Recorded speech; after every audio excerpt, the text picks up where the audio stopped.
Hi, I'm Sarah from The Upcoming. Such a pleasure to have you both here with us at Sundance London.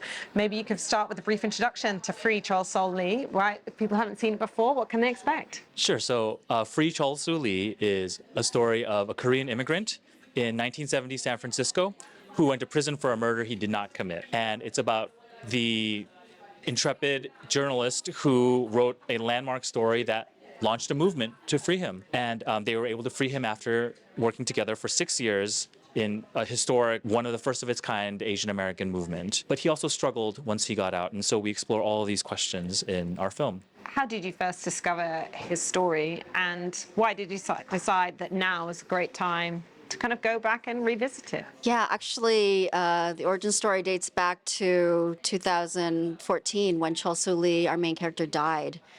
He died at age 62 unexpectedly, and I happened to go to his funeral. I'm a print journalist by profession, and so I was actually writing an obituary for a Korean American magazine, as well as going to comfort my mentor, K.W. Lee, who is the journalist in our film. I met him when I was 18, and he inspired me to even want to become a journalist.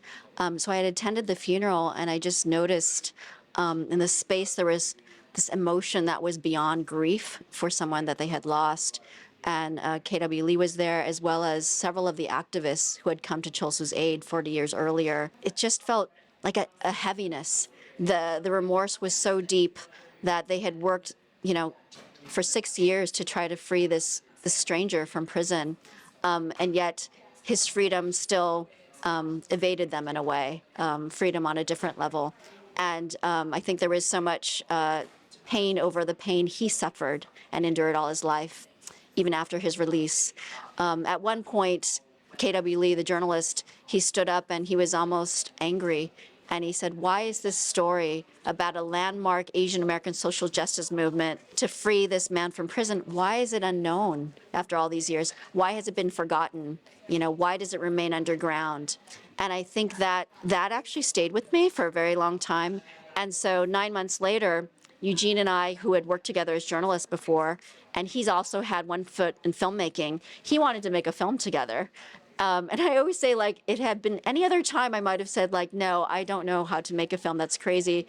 At this time, that story had just stayed with me. And I said, somebody needs to make a film about this case, especially now before all the firsthand sources aren't around to tell it. So we need, somebody needs to excavate the story. So we just decided to dig in. We share a passion for telling complicated Asian American stories with nuance and depth.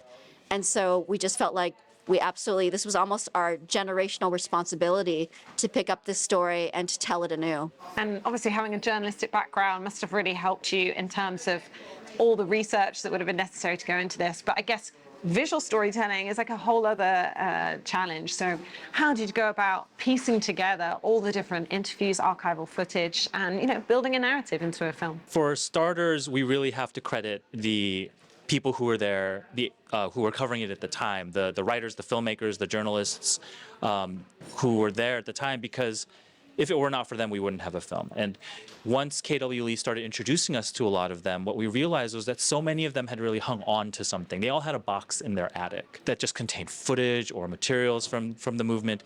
And what struck us was very much that, archival footage, it's not going to archive itself, ultimately. Someone has to make that choice to hang on to something and decide that it's worthy of preserving. And these people had done that. And it's important, really, to recognize that these are people who are from the community itself, who recognize the importance of the story, of the story for the community. So we were able to get that material, and we really just were able to assemble an amazing team to help put it together. Our producers, Soo Kim, Jean Chen, Sona Jo, and our editors, Aldo Velasco and Jean Chen, were able to really kind of help us shape that material and bring it to life. The other side of it, of course, is the fact that Chol Soo Lee has passed. And so the decision to bring on Sebastian Yoon, who is our narrator, to sort of bring his words to life was really important. You know, there's obviously many layers to the film because at its heart, you know, it's a study of an individual and how he was impacted by being falsely incarcerated, but it also hits upon lots of broader issues, you know, like racism, but also the system of incarceration that is so embedded in American society. So what do you think some of the themes are, and how did you want to balance the sort of personal with some of these more universal themes? Yeah, there are actually so you're right. There's so many themes that our film that covers. It's the criminal justice system and the racism endemic in that system, the school to prison pipeline, even how immigrants are treated in our country. My gosh, we go in addiction even, as well as like the social justice movement aspect of this and activism, power of journalism, so many themes that we had to balance. I think what became our North Star was we always wanted to center the story on Chol Soo, the individual.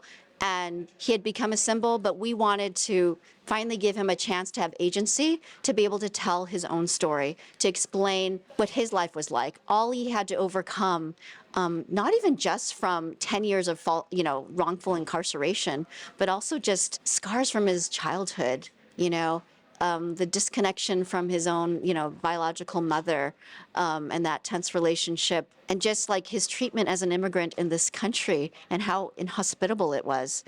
And so it was really trying to like center the story on him and all that he went through.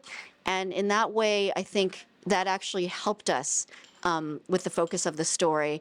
And even though he was this victim of this horrible injustice, he was also the recipient of an incredible depth of compassion and humanity by a group of strangers who came together in unprecedented fashion, really.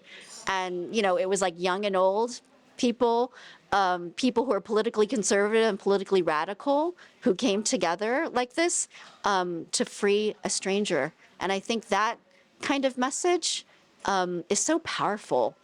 What a powerful statement and act of just courage, compassion, and conviction. And that's really, I think, a timeless theme that made us, even more deeply motivated to be able to tell the story anew. And do you feel positivity for the future? It feels like more and more of these stories are being uncovered, and there is more and more attention paid to racism in, particularly in police, in the prison system.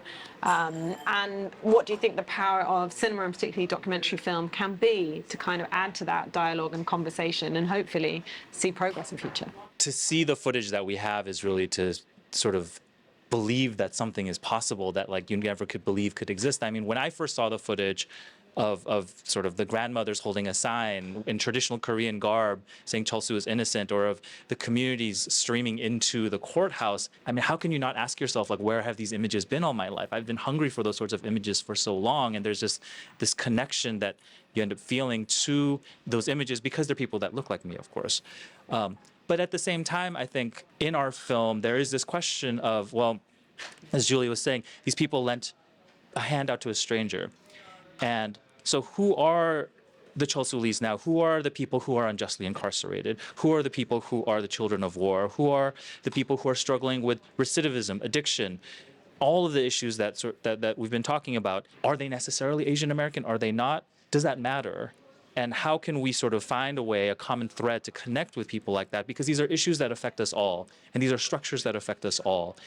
And as you said, there are more and more of these stories coming out, which I'm eternally grateful for, because these are the kind of stories that need to be told for us to be able to understand just what we're even dealing with in the world around us. And so to have Chol Soo Lee's story be a part of that, I mean, I think it touches on all of those concerns. As storytellers, like, I believe stories that we tell can actually change the world. I think they remind us of our common humanity, that we're more alike than unalike. And so in telling this story, I think we ask audiences, how will you allow it to affect you now that you know this story and it becomes part of almost like your personal history? Will it change the way you view issues like criminal justice reform? What are there causes that maybe that you're more open to after watching our film? Will it just allow you to feel this kind of human connection to this stranger whose life might have been completely different from yours, but you feel that tug at your heart, you feel that empathy, and I think that's a very positive thing. In our world, we can feel so divided and separated from other people based on our differences, that I think anything that reminds us of our common humanity and that kind of compassion is something that's very powerful. And so, yeah, I think, we think there's so much potential in how this film can affect people. And we've seen it, actually, as we shared it in different festivals, that people are in tears after the film talking to us. And so the fact that they allowed themselves to sort of open their hearts and minds to this story, and Chol Soo Lee sort of becomes part of their personal history, I think that's been so rewarding and heartening. Finally, on that note, what does it mean to you to be showing your film here at Sundance London? And do you know what you might work on next? I think it goes without saying it's a tremendous honor and privilege and the thrill of a lifetime to be able to be here and sharing this film, especially I think because the story is so unknown, to be able to share it not just with our community, but with the world at large on the platform that we have, it's just amazing. And to actually have a sort of in-person Sundance experience as well, because sort of the Sundance in Utah was virtual only. It's just even more exciting because of that. And I have a few things that I'm working on next, but I mean this sort of 6-year labor of love, as we've been calling it, has just, the impact that it's having, and because we're at Sundance, it just feels so important to make sure that we're able to share this as broadly as possible and really make sure that it's able to affect people the way it can. So it's really been the focus. Amazing. Well, thank you so much for sharing all that with us. I really enjoyed presenting your film here. Thanks so much. Cheers. Thank you so much. Thank you.